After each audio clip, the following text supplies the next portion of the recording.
हरे भरे जंगल में सुबह का समय था। सूरज की सुनहरी किरणें पेड़ों की टहनियों से छनकर धरती पर बिखर रही थीं। पक्षियों की चहचहाहट से पूरा जंगल गूंज रहा था। इसी जंगल में एक सुंदर और समझदार चिड़िया रानो अपने 2 नन्हे बच्चों गुड़िया और कुकू के साथ एक बड़े पेड़ की ऊंची डाल पर रहती थी। उनका घोंसला नरम नरम तिनकों और रुई के फाहों से बना था। रानो अपने बच्चों को बहुत प्यार करती थी। वह हर सुबह उड़कर जंगल के अंदर भोजन की तलाश में जाती और अपने बच्चों के लिए मीठे फल और ताजे अनाज लेकर आती। गुड़िया और कुकू छोटे थे, लेकिन बहुत चंचल और जिज्ञासु भी। वे अक्सर घोंसले के किनारे जाकर बाहर की दुनिया को देखने की कोशिश करते, लेकिन इस जंगल में एक खतरनाक दुश्मन भी था, एक जालिम चील। ये चील बहुत बड़ी और ताकतवर थी। वह छोटे पक्षियों को पकड़कर खा जाती थी। जंगल के सभी पक्षी उससे डरते थे। उसकी डरावनी आंखें और बड़े नुकीले पंजे देखकर कोई भी सहम जाता।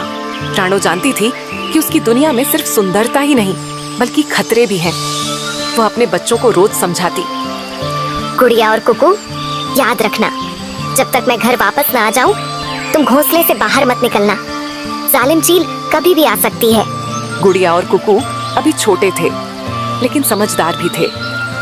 वे अपनी माँ की बात मानते और जब तक रानो वापस ना आ जाए, तब तक घोंसले के भीतर ही रहते। रानो की जंगल में कई दोस्त भी थे। पास के आम के पेड़ पर एक तोता रहता था, जिसका नाम मीठू था। वह बहुत चतुर और तेज था। वह जब भी जंगल में कुछ अजीब या खतरनाक देखता, तो जोर जोर से आवाज लगाकर सबको सावधान कर देता। हाल ही में जंगल में चील का आतंक और बढ़ गया था।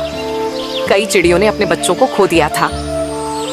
रानो हर दिन अपने बच्चों की सुरक्षा के लिए चिंतित रहती।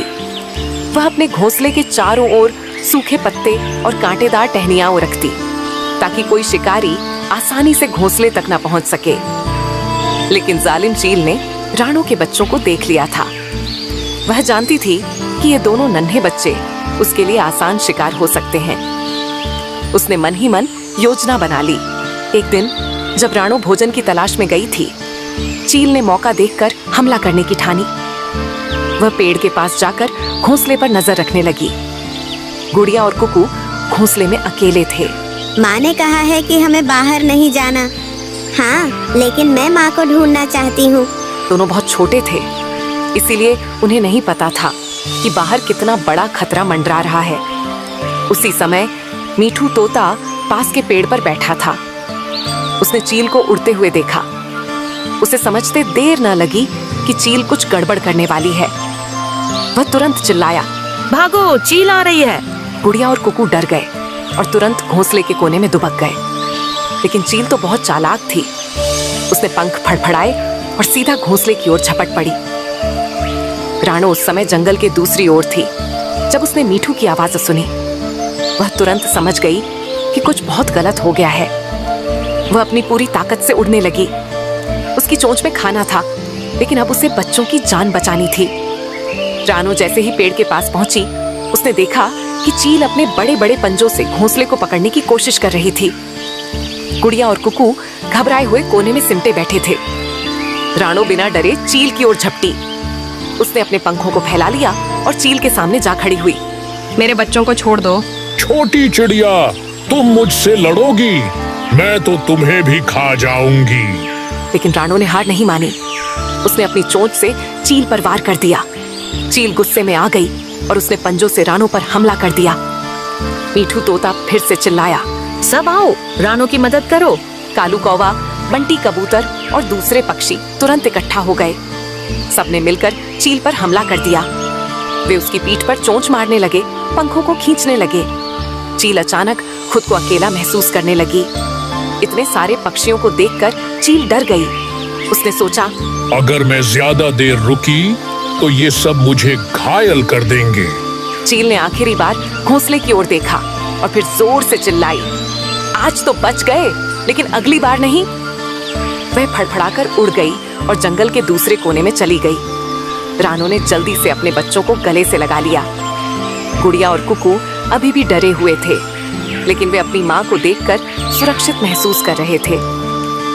रानो ने अपने बच्चों को प्यार से समझाया, बच्चों, माता पिता जो कहते हैं वह हमेशा तुम्हारी भलाई के लिए होता है। तुम्हें हमेशा सतर्क रहना चाहिए और कभी भी अकेले घोंसले से बाहर नहीं जाना चाहिए।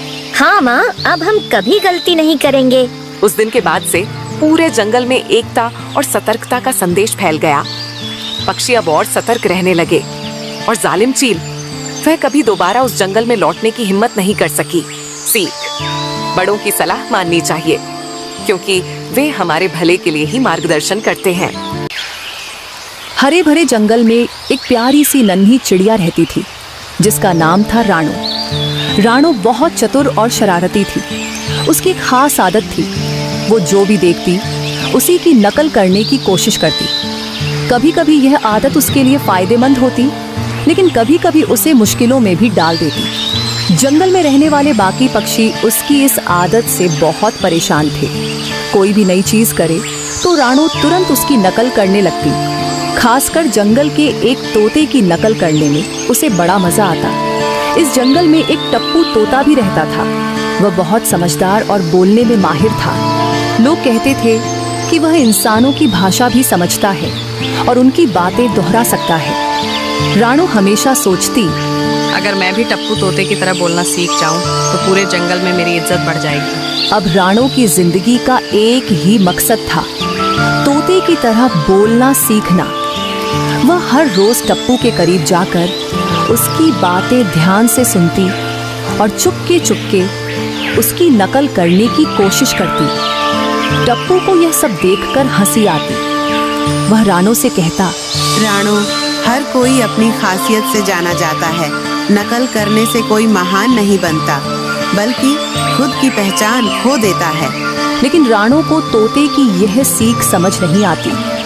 उसने ठान लिया था कि उसे हर हाल में तोते जैसा बोलना आना चाहिए। एक दिन जंगल में हलचल मच गई। एक शिकारी जंगल में आया था और उसने अपने साथ एक पिंजरा और दाने लाए थे। शिकारी चाहता था कि वह जंगल के किसी भी पक्षी को पकड़कर ले जाए और उसे शहर में ऊंचे दामों में बेचे।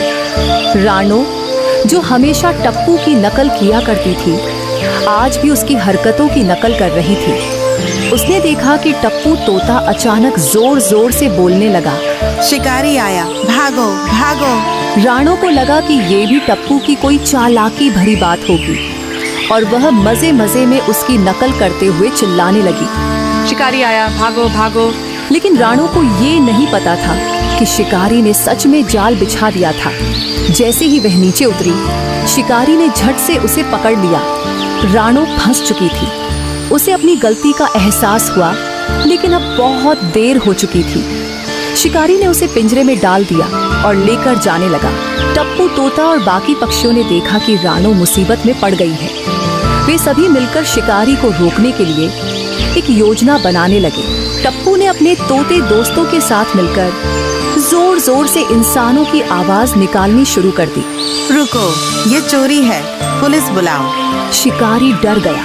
उसने सोचा कि कोई इंसान आ रहा है और वह जल्दी से भाग निकला। जैसे ही शिकारी ने पिंजरा नीचे रखा, जंगल के बंदरों ने झट से पिंजरे का दरवाजा खोल दिया और राणो आजाद हो गई। राणो ने राहत की सांस ली और टप्पू के पास जाकर शर्मिंदा होते हुए कहा, टप्पू भाई, तुम सही कहते थे। सिर्फ नकल करने से कोई महान नहीं बनता। असली समझदारी खुद की पहचान में होती है। टप्पू मुस्कुराया और बोला, याद रखना राणो, सीखो, समझो और अपनी पहचान बनाओ। उस दिन के बाद राणो ने नकल करने की आदत छोड़ दी और अपनी खुद की आवाज ढूंढने में लग गई।